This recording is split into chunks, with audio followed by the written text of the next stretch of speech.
ഞങ്ങളുടെയൊക്കെ കുട്ടിക്കാലത്തെ ക്രിസ്മസിന് ബേക്കറിയിലെ ചില്ലറമരയിൽ കാണുന്ന അടിപൊളി കേക്കാണ് റോയൽ ഐസിങ് പ്ലം കേക്ക്.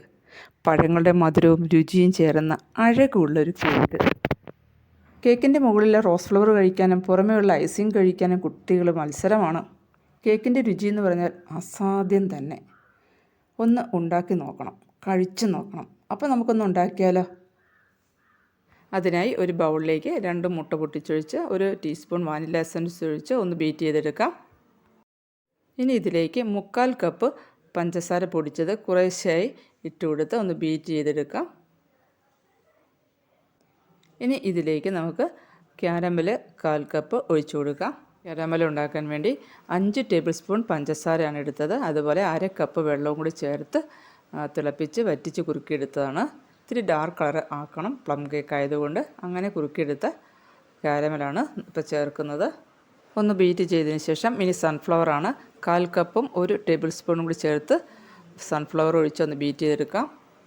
ഇനി ആഡ് ചെയ്യാൻ പോകുന്നത് ഡ്രൈ ഫ്രൂട്ട്സ് സോക്ക് ചെയ്തതാണ്. ഇത് കഴിഞ്ഞ വർഷം ഞാൻ റമ്മിൽ സോക്ക് ചെയ്തിരുന്ന.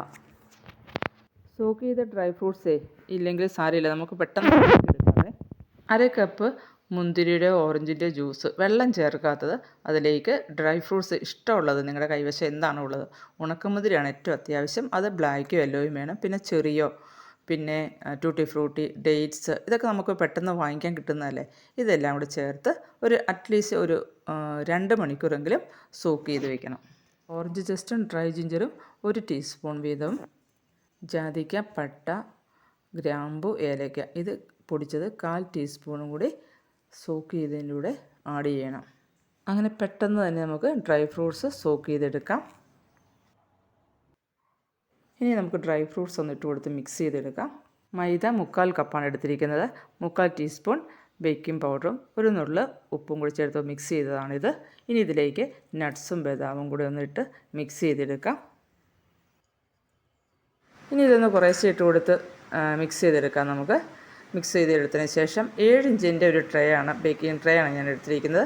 അതിലേക്ക് ഒഴിച്ചു കൊടുത്ത് ഗ്യാസ് സ്റ്റോപ്പിലോ അല്ലെങ്കിൽ അവനിലോ വെച്ച് ബേക്ക് ചെയ്ത് നമ്മുടെ കേക്ക് റെഡിയാക്കി എടുക്കാം. അങ്ങനെ കേക്ക് റെഡിയാക്കി തണുക്കാനായിട്ട് മാറ്റി വെച്ചിരിക്കുകയാണ്. കേക്ക് തണുത്തതിന് ശേഷമാണ് ഇനി നമുക്ക് ഐസിങ് ചെയ്യേണ്ടത്. അതിനായി മാറ്റി വെച്ചിരിക്കുകയാണ്. ഇനി കേക്ക് കവർ ചെയ്യാനുള്ള ഐസിങ്ങിന് വേണ്ടിയിട്ടുള്ള കാര്യങ്ങളാണ്. അതിനായി ഒരു ബൗളിലേക്ക് 1 മുട്ടയുടെ വെള്ളയും 1 ടേബിൾ സ്പൂൺ നാരങ്ങാനീരും 1 നുള്ളുപ്പും ചേർത്ത് തിളച്ച വെള്ളത്തിൻ്റെ മുകളിൽ വെച്ച് നമുക്കൊരു വിസ്ക് കൊണ്ടോ നന്നായിട്ടൊന്ന് ബീറ്റ് ചെയ്തെടുക്കാം. കൈ എടുക്കാതെ നന്നായിട്ടൊന്ന് ബീറ്റ് ചെയ്തെടുക്കണം. കണ്ടോ, നന്നായിട്ട് പതഞ്ഞ് വരുന്നുണ്ട്. വേഗം തന്നെ പതഞ്ഞ് വരും. നമ്മൾ കൈ എടുക്കാതെ വേഗം ഒന്ന് ബീറ്റ് ചെയ്താൽ മതി. പെട്ടെന്ന് തന്നെ നന്നായിട്ട് പതഞ്ഞ് വരുന്നുണ്ട്. കണ്ടോ, ഇപ്പോൾ ഇത് ചൂടാവുകയും ചെയ്തു. ഇനി നമുക്കിത് ഇറക്കി താഴെ വെച്ചതിന് ശേഷം വേണമെങ്കിൽ വിസ്ക് കൊണ്ട് തന്നെ നമുക്ക് ഐസിങ് ഷുഗർ ഇട്ട് കൊടുത്ത് ബീറ്റ് ചെയ്തെടുക്കാം. പക്ഷേ ഞാൻ ബീറ്റർ ഉപയോഗിച്ചാണ് ബീറ്റ് ചെയ്യുന്നത്. 1/2 കപ്പ് ഐസിങ് ഷുഗറാണ് ഞാൻ എടുത്തിരിക്കുന്നത്. ഇത് കുറേശ്ശായി ഇട്ട് കൊടുത്ത് നമുക്ക് നന്നായിട്ടൊന്ന് ബീറ്റ് ചെയ്തെടുക്കാം. ഐസിങ് ഷുഗർ ഇല്ലെങ്കിൽ വിഷമിക്കൊന്നും വേണ്ട. 1 കപ്പ് പഞ്ചസാരയിലേക്ക് 1 ടേബിൾ സ്പൂൺ കോൺഫ്ലവർ കൂടി ചേർത്ത് നന്നായിട്ടൊന്ന് പൊടിച്ചെടുക്കണം. നന്നായിട്ട് ഫൈനായിട്ടൊന്ന് പൊടിച്ചെടുത്താൽ നമുക്ക് ഐസിങ് ഷുഗർ വീട്ടിൽ തന്നെ റെഡിയാക്കിയെടുക്കാം. ഞാൻ അങ്ങനെ ഉണ്ടാക്കിയ ഐസിങ് ഷുഗറാണ് ഇതിൽ ഉപയോഗിച്ചിരിക്കുന്നത്. കുഴപ്പമൊന്നുമില്ല കേട്ടോ, നല്ലതായിട്ട് നമുക്ക് അടിച്ചെടുക്കാം. വൈകുന്നേരമാണ് ഞാൻ റെഡിയാക്കിയെടുത്ത ക്രീം. അപ്പോൾ നമ്മുടെ കേക്കൊക്കെ റെഡിയായി തണുത്തു. ഇനി നമുക്കിത് കവർ ചെയ്ത് കൊടുക്കാം. അങ്ങനെ ഒരു ഫസ്റ്റ് കോട്ടിങ്, ഒരു ക്രം കോട്ട് പോലെ ഞാൻ കൊടുത്തു. അതിനുശേഷം ഒരു 10-15 മിനിറ്റിന് ശേഷം വീണ്ടും രണ്ടാമത് ഫൈനലായിട്ട് വീണ്ടും കൊടുത്തു. ക്രീമെല്ലാം കൊടുത്തു. നന്നായിട്ട് പെട്ടെന്ന് നമുക്ക് കവർ ചെയ്യാൻ പറ്റും കേട്ടോ. നമ്മുടെ വിപ്പിംഗ് ക്രീമൊക്കെ ചെയ്തതല്ലേ, അതുപോലെ തന്നെ ചെയ്യാം. ഒരു കുഴപ്പമില്ല. കണ്ടോ, നല്ല ഫിനിഷിംഗ് ഒക്കെ ആക്കി എടുക്കാൻ പറ്റും. അങ്ങനെ ഫൈനൽ കോട്ടിങ് കൊടുത്ത് പുറത്ത് തന്നെയാണ് വെച്ചിട്ട്, ഫ്രിഡ്ജിലല്ല. അങ്ങനെ അത് മാറ്റി വെച്ചതിന് ശേഷം കേക്കിൻ്റെ ചുവട്ടിൽ കൊടുക്കാൻ വേണ്ടി കുറച്ച് പിങ്ക് കളറും കൂടി ആഡ് ചെയ്തു. അപ്പോൾ ഇത്തിരി ലൂസായതുകൊണ്ട് ക്രീം ഇത്തിരി ലൂസായിപ്പോയി. അതുകൊണ്ട് ഇത്തിരി ഐസിങ് ഷുഗറും കൂടി ഇട്ട് കൊടുത്ത് അതൊന്ന് ടൈറ്റാക്കി ഇനി വീണ്ടും ആ കളറ് സൈഡിൽ കേക്കിൻ്റെ ചുവട്ടിൽ വെച്ച് കൊടുക്കുകയാണ്. അങ്ങനെ ചുറ്റിലും കൊടുത്ത് അത് ഫിനിഷ് ചെയ്ത് റെഡിയാക്കിയെടുത്തു. ബാക്കി വന്നതുകൊണ്ട് ഒരു റോസ് ഫ്ലവർ ഉണ്ടാക്കിയെടുത്ത് കുറച്ച് ബൗൾസും അതുപോലെ തന്നെ ക്രീമിൽ യെല്ലോ കളർ ചേർത്ത് കുറച്ച് ബോൾസും ഫ്ലവറും ഒക്കെ ഉണ്ടാക്കി നമ്മൾ വിപ്പിംഗ് ക്രീം ചെയ്യല്ലേ അതുപോലെ തന്നെ നമുക്ക് ചെയ്തെടുക്കാം.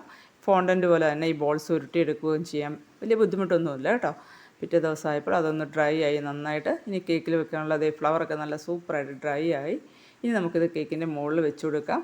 യാതൊരു പ്രശ്നമൊന്നുമില്ല കേട്ടോ, ഒടിഞ്ഞൊന്നും പോകുമൊന്നുമില്ല. അതുപോലെ ഡ്രൈ ആയി ബോൾസും ഫ്ലവറും ഒക്കെ. അങ്ങനെ കേക്കിൻ്റെ മുകളിലൊക്കെ വെച്ച് കൊടുത്തുകൊണ്ട് തൊട്ട് നോക്കിയിട്ട് ഒന്നും ഒട്ടിപ്പിടിക്കുന്നൊന്നുമില്ല. ഇപ്പോൾ നമ്മുടെ കേക്കും റെഡിയായി, നല്ലതായിട്ട് ഡ്രൈ ആയി. പക്ഷേ കേക്ക് ഞാൻ കട്ട് ചെയ്യുന്നത് 3 ദിവസത്തിന് ശേഷമാണ് കട്ട് ചെയ്തത്. അപ്പോൾ എല്ലാവർക്കും ഈ കേക്കിൻ്റെ റെസിപ്പിയൊക്കെ ഇഷ്ടപ്പെട്ടെന്ന് കരുതുന്നു. അതുപോലെ തന്നെ നിങ്ങളുടെ അഭിപ്രായങ്ങൾ ഒന്ന് കമൻറ്റ് ചെയ്യാനും മറക്കരുതേ. ഫ്രണ്ട്സിനും റിലേറ്റീവ്സിനും ഒക്കെ ഈ കേക്കിൻ്റെ റെസിപ്പി ഒന്ന് ഷെയർ ചെയ്യാൻ മറക്കരുത് കേട്ടോ. അപ്പോൾ എല്ലാവരും എൻ്റെ ചാനലൊന്ന് സബ്സ്ക്രൈബ് ചെയ്യാനും നിങ്ങളുടെ അഭിപ്രായങ്ങൾ കമൻറ്റ് ചെയ്യാനും മറക്കരുതേ. Thanks for watching.